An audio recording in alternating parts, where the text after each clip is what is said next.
आप देख रहे हैं नव चेतना मंच। यदि हमारे वीडियो आपको पसंद आए तो वीडियो को ज़्यादा से ज़्यादा लाइक, शेयर और कमेंट कीजिए। और यदि आप हमारे चैनल में नए हैं तो चैनल को सब्सक्राइब कीजिए, बेल आइकन बटन को ज़रूर दबाइए, जिससे आने वाली नई वीडियो का नोटिफिकेशन आपको पहले मिले। नमस्कार दोस्तों, मैं सत्येंद्र यादव आप सभी दर्शकों श्रोताओं का नव चेतना मंच पर हार्दिक स्वागत एवं अभिनंदन करता हूं। आज से आपके अपने चैनल नव चेतना मंच पर एक नए कार्यक्रम का प्रारंभ किया जा रहा है।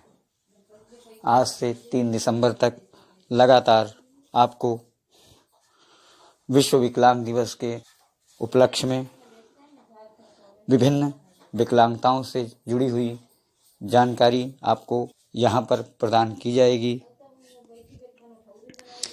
जैसे उस विकलांगता से जुड़ी हुई परिभाषा, लक्षण, कारण एवं उपचार के विषय में आपको हमारे विशेषज्ञों द्वारा यहाँ पर जानकारी प्रदान की जाएगी। आपसे अनुरोध है आप हमारा वीडियो पूरा देखें, जिससे आपको पूरी जानकारी समझने में सहायता मिलेगी। तो आज सीरीज का पहला अंक है। दृष्टिबाधिता के विषय में जानकारी दे रही हैं हमारी सहयोगी कंचन लता जी। RPWD एक्ट 2016 में टोटल 21 विकलांगताओं का वर्णन किया गया है, जिसमें से एक विकलांगता दृष्टिबाधिता है। उसके बारे में आज हम चर्चा करेंगे। तो सबसे पहले बात कर लेते हैं कि दृष्टिबाधिता कहते किसे हैं। तो जिस व्यक्ति में दृष्टि का पूर्ण अभाव होता है तो उसे हम दृष्टिबाधिता कहते हैं। जिस व्यक्ति की दृष्टि तीक्ष्णता 6/60 मीटर या 20/200 फीट है, या फिर जिस व्यक्ति का दृष्टि क्षेत्र 20 डिग्री या इससे भी कम है, तो भी हम उसे दृष्टिबाधिता की संज्ञा दे सकते हैं। RPWD एक्ट 2016 के अनुसार दृष्टिहीनता किसे कहते हैं? तो समस्त उपचार के उपरांत किसी व्यक्ति की दृष्टि तीक्ष्णता 3/60 मीटर या 10/200 फीट है, दृष्टि क्षेत्र 10 डिग्री या इससे भी कम है, तो वह व्यक्ति दृष्टिहीन कहलाएगा। लो विजन की बात की जाए तो समस्त उपचार के उपरांत किसी व्यक्ति की दृष्टि तीक्ष्णता 3/60 से 3/18 के बीच में है तथा दृष्टि क्षेत्र 40 डिग्री या इससे भी कम है, तो वह व्यक्ति अल्पदृष्टिवान व्यक्ति कहा जाएगा। अब हम कुछ बात कर लेते हैं दृष्टिबाधिता के लक्षणों की। तो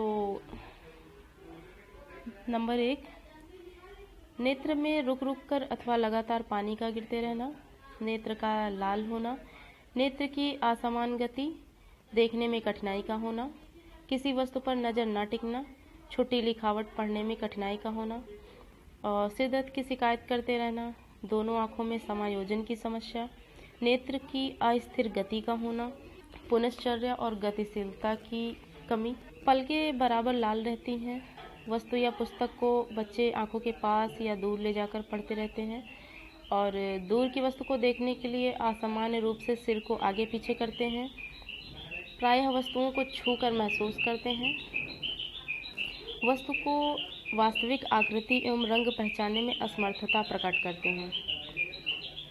ये सभी जो है दृष्टिबाधिता के लक्षण हैं। अब हम बात कर लेते हैं दृष्टिहीनता के कारणों की। तो दृष्टिहीनता 2 प्रकार से हो जाती है, एक तो जन्मजात होती है और जन्म के बाद भी होती है। तो कुछ बच्चों को जन्म से ही दृष्टिहीन हो जाते हैं, और कुछ बच्चों में तो दृष्टिहीनता बीमारी से और आँख में चोट लगने से या दिमाग में कोई खराबी होने से होती है। बच्चों में दृष्टिहीनता कुपोषण या संक्रमण के द्वारा भी हो सकती है।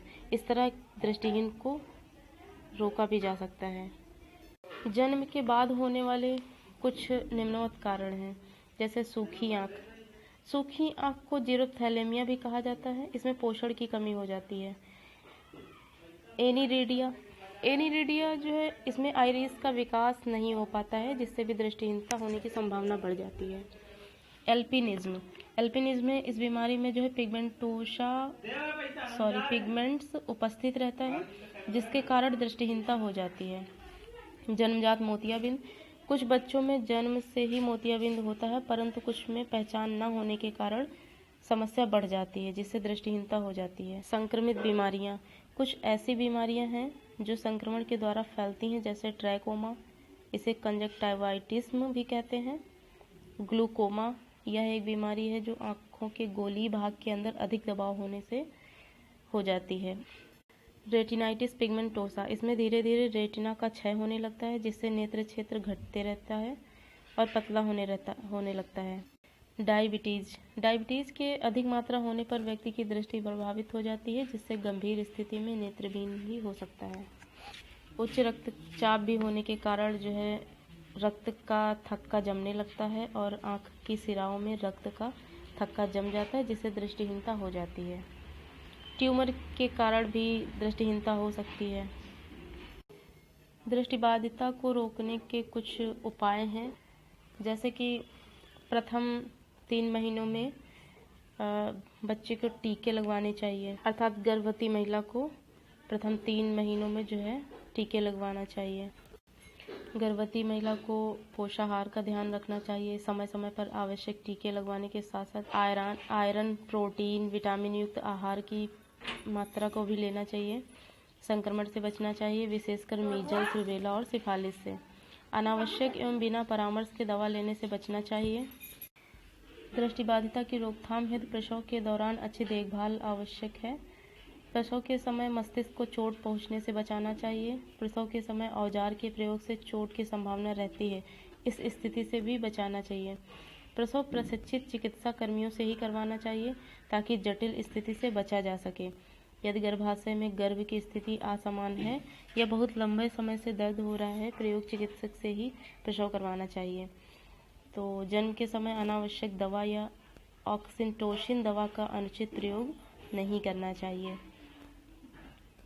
जन्म होने के साथ ही बच्चे का रंग, हृदय गति, मांसपेशीय तनाव रोकने का प्रयास एवं प्रक्रिया की जांच कर लेनी चाहिए। समय पूर्व जन्म होने से बच्चे को विशेष गर्मी एवं उचित पोषण भी देना चाहिए। नवजात शिशु को सिर में चोट लगने से बचाना चाहिए। शिशु को पोषण के लिए जन्म के बाद जांच पड़ताल के तुरंत बाद से ही मां का दूध देना चाहिए, जिससे रोग प्रतिरोधक क्षमता बढ़ती है और बहुत सारी बीमारियों से बचने से सुरक्षा होती है। जन्म के बाद पहले सप्ताह से ही टीकाकरण शुरू हो जाता है। BCG, पोलियो, खसरा, काली खांसी, टिटनेस एवं हेपेटाइटिस B, इन सभी टीके को समयानुसार लगवाते रहना चाहिए। बच्चे को अति ज्वर से बचाना चाहिए। यदि तेज बुखार हो तो ठंडे पानी से पट्टियों का उपयोग करना चाहिए। सफाई का ध्यान देते हुए संक्रमण से बच्चे की सुरक्षा करनी चाहिए।